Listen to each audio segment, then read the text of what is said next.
నిర్ణయం తీసుకుంటారా? బయట నుంచి చూసే వాళ్ళకి 100 ఆలోచనలు వస్తాయి, 1000 సలహాలు ఇస్తారు. కానీ సమస్యలో ఉన్న వాళ్ళకి మాత్రమే తెలుస్తుంది అసలు పరిస్థితి ఏంటో. ఇప్పుడు ఇవన్నీ ఆలోచించే పరిస్థితుల్లో నేను లేను మృదుల. నాకు అమ్మ మాత్రమే కనిపిస్తుంది. ఈ విషయం అమ్మకు తెలిసే లోపు కాదు, అసలు తెలియకూడదు. మానసి, గౌరవ్, అత్తయ్య ఎవరికి తెలియకూడదు. ఎలాగోలా మనమే పరిష్కరించుకోవాలి.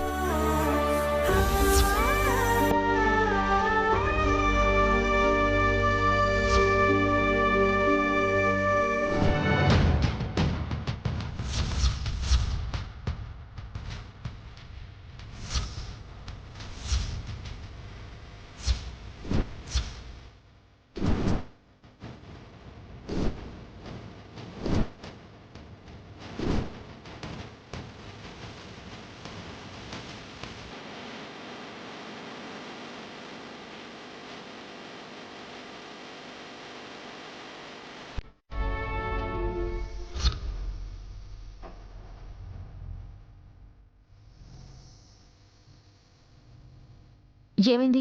ముగ్గురు అట్లున్నారు?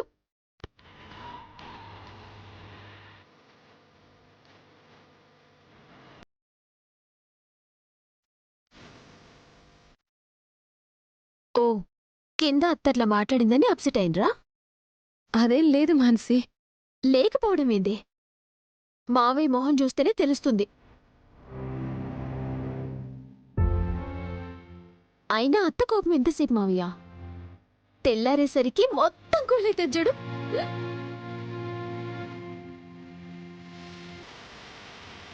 అయినా మీరు మాత్రం ఇవన్నీ ఎందుకు ఆలోచిస్తున్నారు? కోర్టులో స్టే ఏదో తెచ్చుకొని కన్స్ట్రక్షన్ మొదలెడదాం, అప్పుడంతా సెట్ అవుతుంది. అయినా మీరిద్దరింది బావా, ధైర్యం చెప్పాల్సింది పోయి మావయ్యతో కలిసి మొహం అట్లా పెట్టుకుని కూర్చున్నారు. పదండి మావయ్య, పదండి. మృదుల పద. రండి మావయ్య.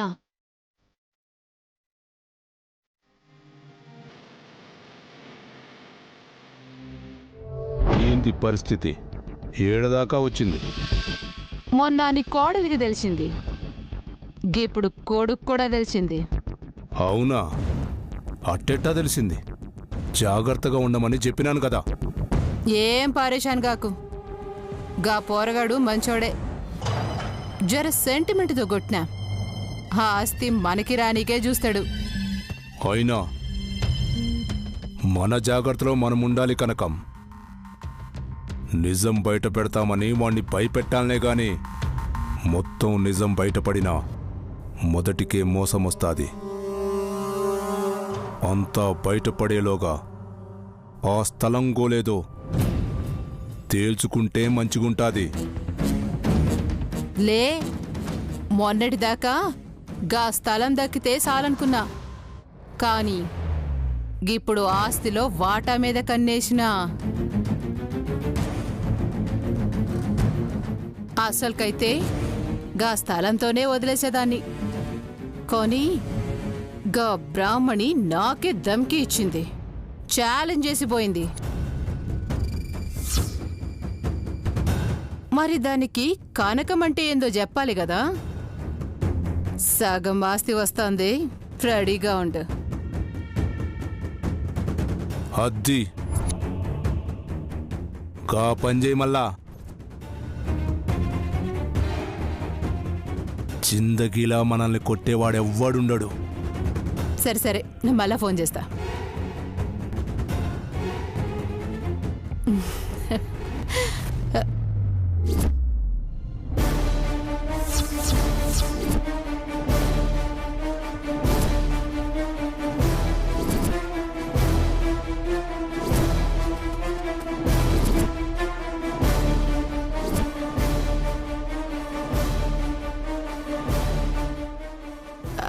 మళ్ళీ ఇంకా నిద్రపోలే?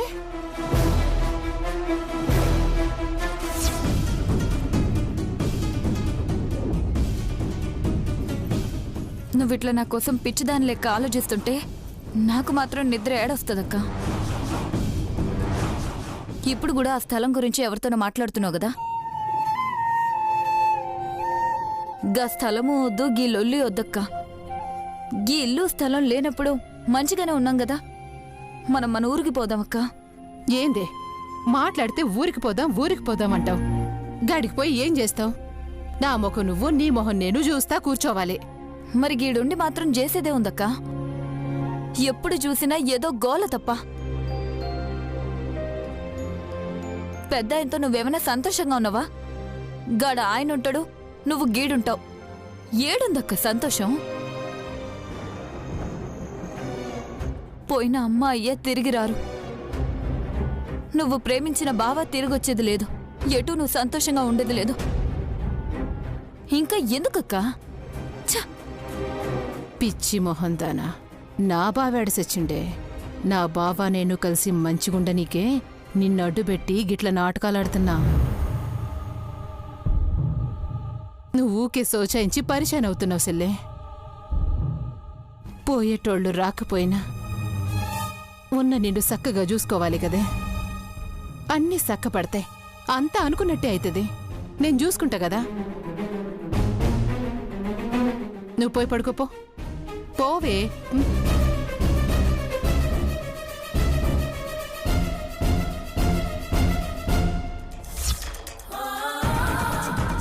మొత్తం వదిలేసి ఊరికి పోవాలనా? గింత కష్టపడింది మధ్యలో వదిలేసిపోనీక ఛాన్సేలే.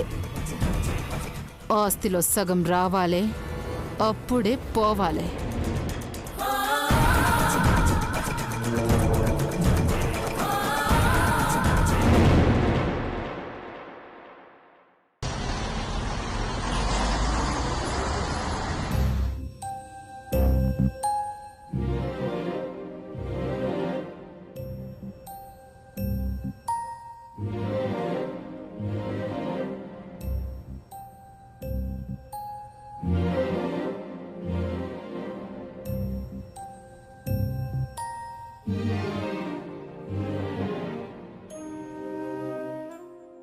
మధు ఎక్కడా?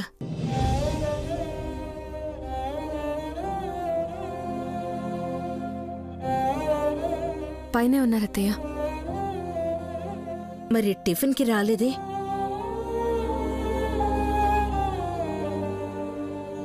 గౌరవ్, రమ్మని చెప్పు. అలాగే పెద్దమ్మా.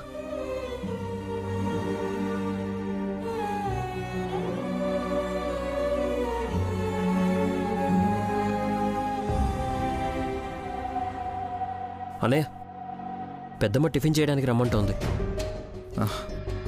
మీరు చేయండి రా, నేను తర్వాత చేస్తాను. తర్వాత చేయడం ఏంటన్నయ్య? పెద్దమ్మ టిఫిన్ చేయకుండా నీకోసమే ఎదురు చూస్తుంది.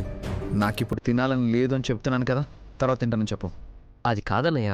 నాకు తినాలని లేదని చెప్తున్నాను కదా.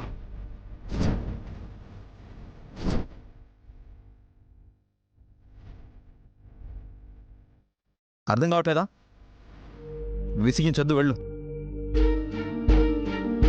సారీ అన్నయ్య.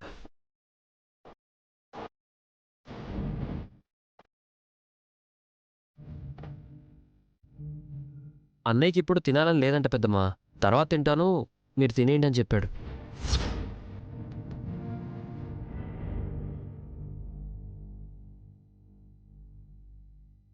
తినాలని లేకపోవడం ఏంట్రా? ఏమైంది? అత్తయ్య, నేను పిలుచుకుని వస్తాను. వద్దు, నేనే పిలుచుకొస్తాను.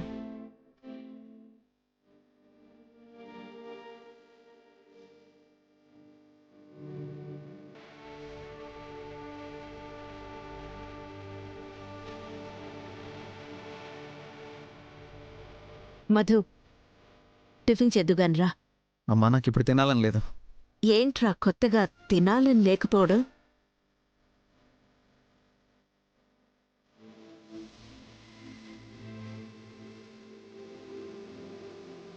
నీకు తినాలని లేకపోతే మాకు తినాలని ఉండదురా. తినడం మానేయమంటావా? అది కాదమ్మా, నాకు ఆకలిగా లేదు. మధు, ఎక్కువ చెప్పించుకోవద్దు. వస్తున్నావా రావట్లేదా? టిఫిన్ చేద్దుగానరా.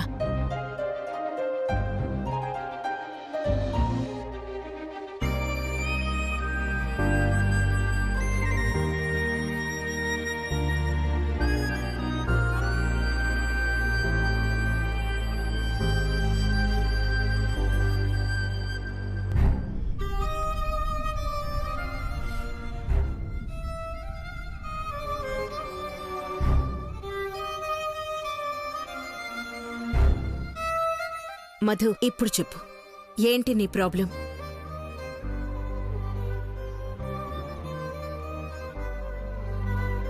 ఏం లేదమ్మా. ఏవీ లేకపోతే మరెందుకు అలా ఉన్నావు? అవును బావా, ఏమైంది నీకు?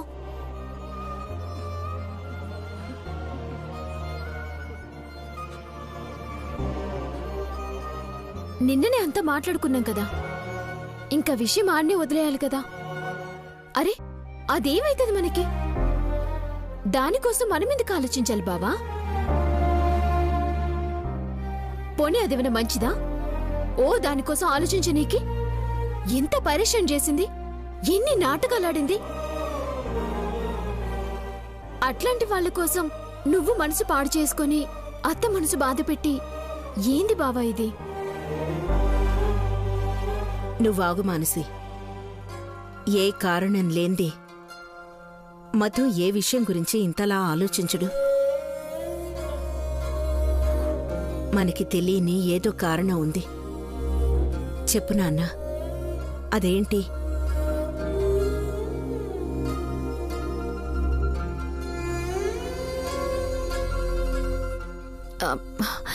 ఏముంటుంది అత్తయ్య? అసలేమన్నా ఉంటే ఆయన మీకు చెప్పకుండా ఉంటారా? చెప్పకుండా ఉన్నాడు కాబట్టే ఇలా ఉన్నాడమ్మా. ఇప్పుడేదో అడిగితే బాధపడతాడు కదా అని వదిలేస్తే అలా బాధలోనే ఉండిపోతాడు. చెప్పు నాన్న, ఏమైంది? నిజంగా ఏం కాలేదమ్మా. ఈ గొడవలు, డిస్టర్బెన్స్, ఏదో మూడ్ డిస్టర్బ్ అయిందంతే. అంతే అంటున్నారు కదా అత్తయ్య. అంతే అయితే పర్వాలేదు వదినా. ఎప్పుడూ లేంది నా మీదే కోపడ్డాడు. నువ్వు ఇలా ఉండొద్దన్నయ్య. ఇంట్లో ఎవరు ఎలా ఉన్నారని అందరి గురించి ఆలోచించే నువ్వే ఇలా అయిపోతే ఇక మేమెలా ఉంటాం? నార్మల్గా ఉండన్నయ్య.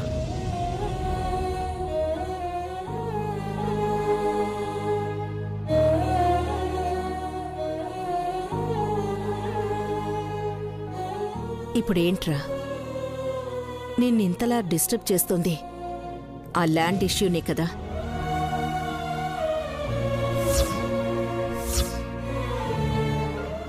వాళ్ళకి ఇచ్చేద్దామంటావు, అంతే కదా?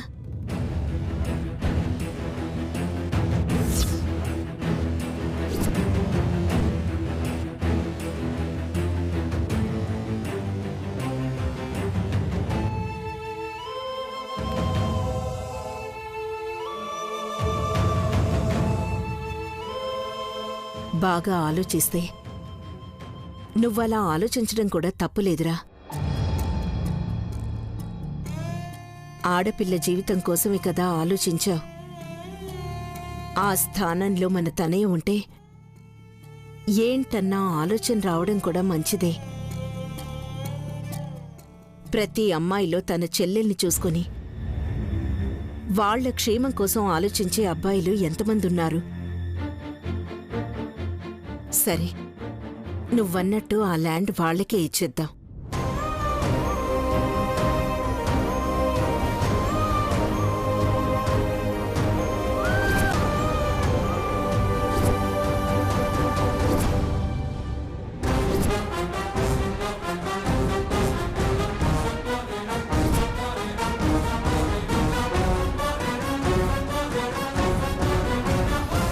ఆ ల్యాండ్ వల్లే ఇంట్లో ఇంత డిస్టర్బెన్స్. ఇప్పుడు దాన్ని వదిలేయడం వల్ల అవన్నీ పోతాయంటే వదిలేద్దాం నాన్న. కానీ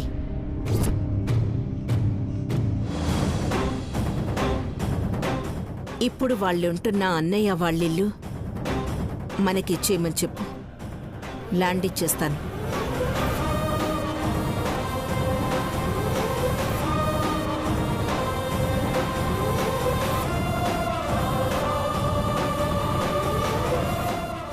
ఆ ల్యాండ్లో మృదులకి కంపెనీ కట్టివ్వడం కన్నా అన్నయ్య వదినలకి ఆ ఇల్లు తిరిగిస్తే మృదులకి రెట్టింపు సంతోషం కలుగుతుంది.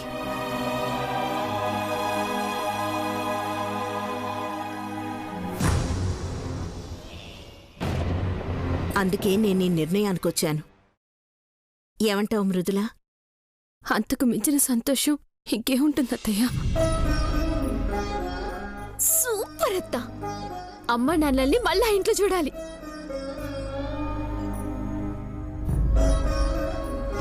బానే ఉంది పెద్దమ్మా. నాకు తెలిసి వాళ్ళు కూడా కాదనడానికి ఏమీ లేదు. ఎందుకంటే ఆ ల్యాండ్ వాల్యూ 50 కోట్ల పైనే ఉంటుంది. ఈ ఇల్లు మహా అయితే 10 కోట్లు ఉంటుంది. ఖచ్చితంగా కాదనరు పెద్దమ్మా. ఆ అమ్మాయికి కూడా పెళ్ళైపోతుంది. మన వల్ల ఏదో అన్యాయం జరిగిందన్న బాధ కూడా ఉండదు. ఏమంటావు అన్నయ్య?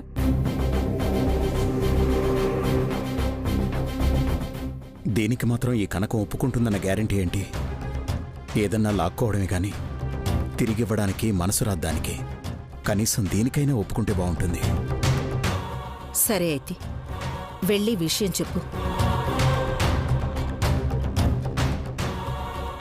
ఆయన వద్దులేండి అత్తయ్య, నేనే వెళ్తాను. నువ్వా? నువ్వంటేనే దానికి పడదు కదమ్మా.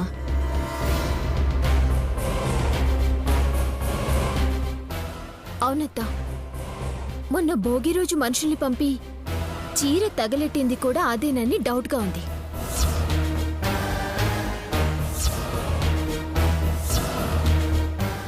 రుద్ర, నువ్వొక్కదానివే వద్దు, నేను కూడా వస్తా. వద్దు మనసే, నువ్వొస్తే వాళ్ళు ఏమైనా చిన్న మాట జారినా గొడవ చేస్తావు.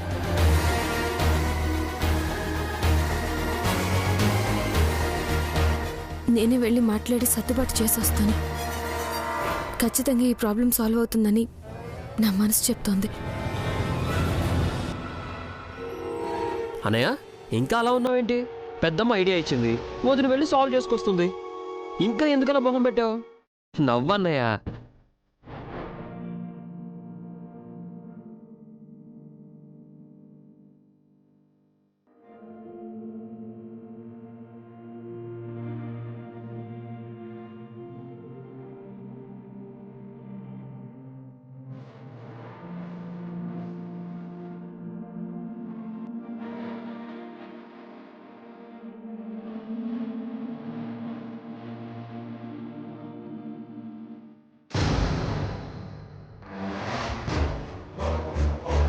నువ్వు గా స్థలం కాడనే ఉండరా.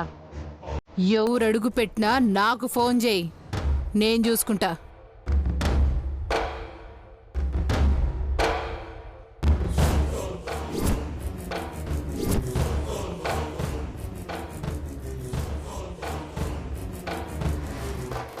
రేయ్, వాళ్ళ చేస్తా, నువ్వు ఫోన్ పెట్టరా.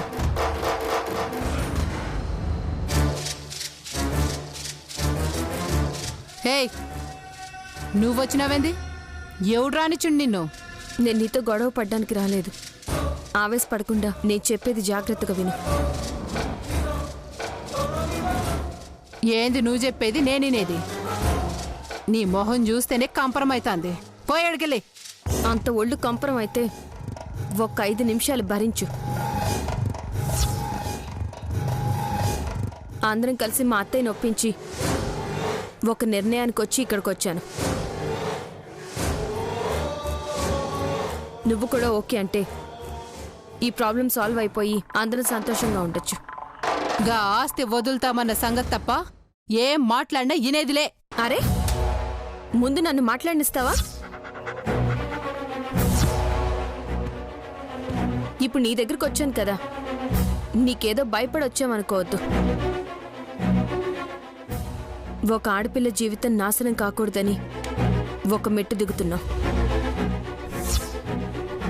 గప్పుడు నా మీద చేయి చేసుకొని తర్వాత అంత గోల చేసి ఇప్పుడేదో మెట్టు దిగినాం, మా కోసం ఆలోచిస్తున్నామంటే నమ్మల్నా?